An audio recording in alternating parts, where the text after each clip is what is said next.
आज के वीडियो में हम लोग देखने वाले हैं कि लॉन्ग टर्म कैपिटल गेन को आईटीआर 2 के अंदर कैसे दिखाएं और इसी के साथ साथ इंटरेस्ट ऑन बोरोड कैपिटल जो कि 2 लाख रुपए तक हमको डिडक्शन मिलती है अंडर हाउस प्रॉपर्टी।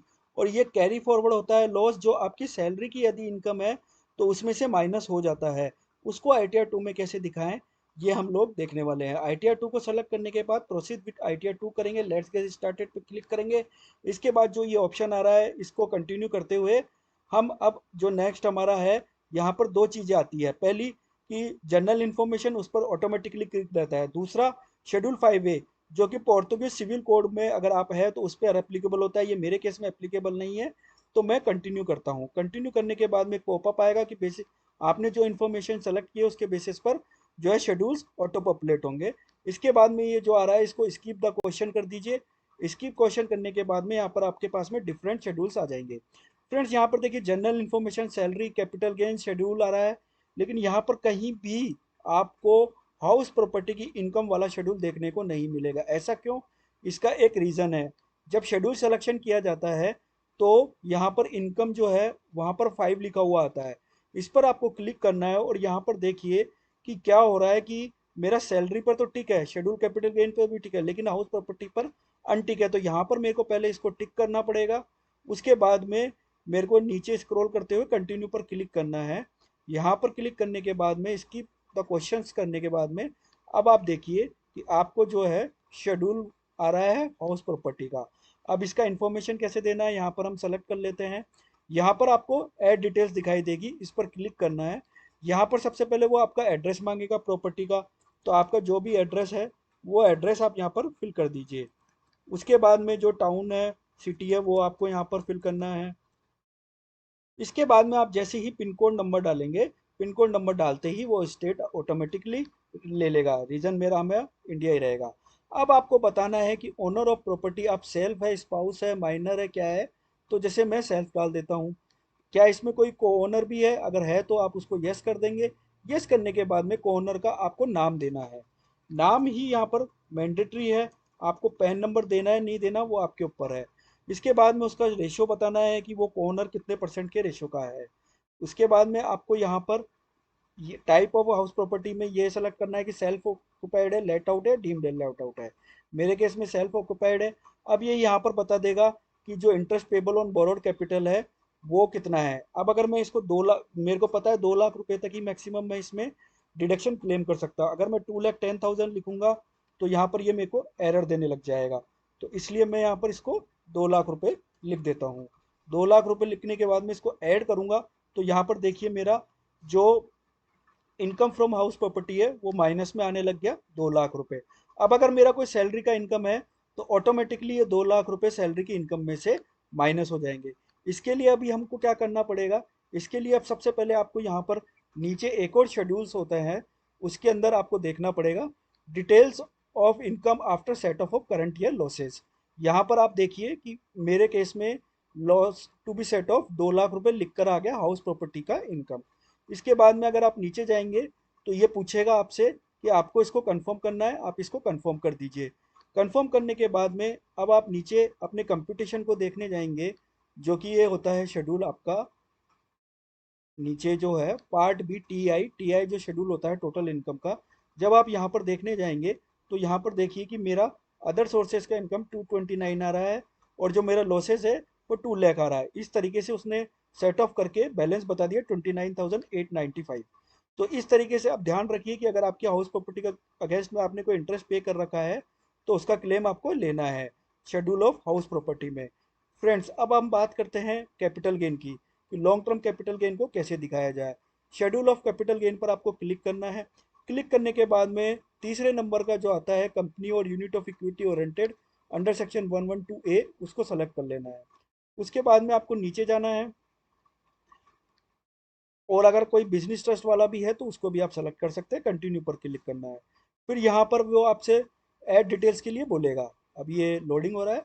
अब यहाँ पर इक्विटी शेयर्स इन कंपनी और यूनिट 112A वाले में ही आपको करना है, एलटीसीजी है। एलटीसीजी पर क्लिक करके ऐड डिटेल्स डालना है। अब यहाँ पर ये आपसे कहेगा डिडक्शन कि आप सबसे पहले अपना शेड्यूल 112A भर दीजिए। तो सबसे पहले 112A पर क्लिक करके ऐड डिटेल्स पर आपको क्लिक करना है। अब आपसे पूछेगा कि दो तरीके का, कि बिफोर जनवरी 2018 है कि आफ्टर जनवरी 2018 है। मेरे केस में बिफोर जनवरी 2018 है, क्योंकि इसका कैलकुलेशन जो लॉन्ग टर्म कैपिटल गेन का है वो अलग होगा। आफ्टर जनवरी में जो आपने शेयर्स परचेज किए हैं वही प्राइस होगी माइनस सेल्स प्राइस होगी। तो बिफोर जनवरी 2018 मैं बता देता हूँ। अब इसके अंदर आईएसएन, आईएसएन आपका जो शेयर्स होता है उसके ऊपर मिलता है। जैसे ही आप आईएसएन करेंगे तो वो कंपनी का नाम आपको यहाँ पे बता देगा।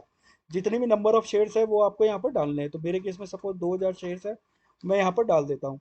सेल्स प्राइस पर शेयर यूनिट आपको बताना है, तो मेरे यहाँ पे 80 है। अगर आपने मल्टीपल ट्रांजेक्शन्स में शेयर्स को बेचा है, मतलब 70 में भी बेचा है, 75 में भी बेचा है, 80 में बेचा है, 85 में बेचा है, तो उसकी एवरेज प्राइस आप यहाँ पर ले सकते हैं। कॉस्ट ऑफ एक्विजिशन, ये शेयर्स मैंने कब खरीदे थे, तो 31 जनवरी 2018 से पहले है, तो कॉस्ट ऑफ एक्विजिशन मैंने 10 रुपये में खरीदे थे। अब ये क्या बोलता है यहाँ पर, ये अगेन एक और पूछेगा फेयर मार्केट वैल्यू पर शेयर यूनिट एज 31 जनवरी 2018, कि इसकी फेयर मार्केट वैल्यू क्या है 31 जनवरी 2018 को। तो ये कहाँ से देखे फेयर मार्केट वैल्यू। फ्रेंड्स यहाँ पर आप क्या है कि हिस्टोरिकल डेटा में जा सकते हैं, मनी कंट्रोल के अंदर, वहाँ पर आपको ऑप्शन दिखाई देगा। उस ऑप्शन के अंदर आप अभी जैसे इसको मैं बैक कर लेता हूँ, हिस्टोरिकल प्राइस डेटा में जाइए। यहाँ पर आप किसी भी कंपनी का किसी भी कंपनी का जो आपका है उसका नाम डाल दीजिए, कंपनी का नाम डालने के बाद में जैसे मैंने यहाँ आइरिस बिजनेस सर्विस डाल दिया। अब ये आपसे पूछ रहा है कि आपको कौन सी डेट से लेके कौन सी डेट तक का चाहिए, मंथली चाहिए, ईयरली चाहिए, कैसा चाहिए, जो भी आपको चाहिए आप यहाँ से सेलेक्ट कर सकते हैं। जैसे मेरे को अगर 2018 का चाहिए तो मैं 2018 कर लेता हूँ। मुझे चाहिए 1 जनवरी से लेके 31 जनवरी तक का डेटा मेरे को चाहिए इसके अंदर, या 20 जनवरी सेलेक्ट कर लेता हूँ। यहाँ पर मैं 2018 सेलेक्ट कर लेता हूँ। उसके बाद में गो कर देता हूँ, तो यहाँ पर मेरे को 1 जनवरी 2018 से 31 जनवरी 2018 तक का डेटा ये मेरे को प्राइस दिखा देगा। तो जो मेरी 31 जनवरी प्राइस थी वो मेरे को यहाँ पर इनकम टैक्स के इसमें डालनी है। तो फ्रेंड्स यहाँ पर 31 जनवरी वाली जो प्राइस है उसको आपको यहाँ पर डाल देनी है। तो सपोज मेरे केस में वो 63 रुपीज़ थी, मैं यहाँ पर वो डाल दूंगा। उसके बाद में ये एक्सपेंडिचर पूछेगा, अगर आपके इसके कनेक्शन में कोई एक्सपेंडिचर है तो वो आप यहाँ पर डाल दीजिए। उसके बाद में इसको ऐड कर दीजिए। एक मिनट दोस्तों, ये वापस से आ गया है। अभी इसको अपने को ऐड करना है।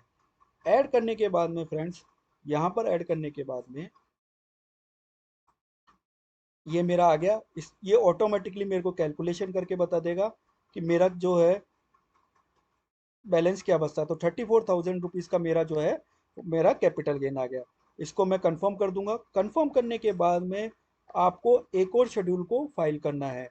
वापस से आपको जो है शेड्यूल कैपिटल गेन्स में आना है, यहाँ पर क्लिक करना है, कंटिन्यू पर क्लिक करना है। कंटिन्यू पर क्लिक करने के बाद में आपको नीचे आना है। यहाँ पर आपको जो ये एफ है, information about capital received capital gain वाला, इस पर क्लिक करके ऐड डिटेल्स देना है। यहाँ पर हमको क्या डिटेल्स देना है कि हमने कौन से क्वार्टर के अंदर, जैसे अप टू 15 जनवरी, जून, 16 जून से सितंबर, कौन से पीरियड के अंदर हमने इसको बेचा है। तो अगर मैंने जैसे 16 दिसंबर से 15 मार्च के अंदर बेचा है, तो जो मेरा कैपिटल गेन आया था 34,000 रुपीज़ का, जो भी मैंने ऊपर देख के आया, वो यहाँ पर आपको मेंशन करना है। उसको मेंशन करने के बाद में आपको कंफर्म कर देना है। फ्रेंड्स इसके बाद में, सॉरी, ये यहाँ पर मेरा लॉन्ग टर्म कैपिटल गेन 10% वाला रेट में है, तो ये यहाँ पर मैं मेंशन कर दूंगा। मेंशन करने के बाद में आपको इसको कंफर्म पर क्लिक करना है। कंफर्म पर क्लिक करने के बाद में ये आपका यहाँ पर आ जाएगा, और अब आप इसको देख सकते हो। जो आपका कैपिट कंप्यूटेशन ऑफ टोटल इनकम है उसमें ये ऑटोमेटिकली रिफ्लेक्ट होके आ जाएगा 34,000 रुपीज़ का। फ्रेंड्स 1 लाख रुपए तक की लॉन्ग टर्म कैपिटल गेन पर कोई टैक्स नहीं लगता है, तो इस केस में भी ये नहीं लगेगा। तो यहाँ ऐसे आप income, interest on borrowed capital और कैपिटल गेन की डिटेल्स डाल सकते हो और उसको रीवेरीफाई कर सकते हैं। वीडियो अच्छा लगा तो लाइक शेयर एंड सब्सक्राइब करें।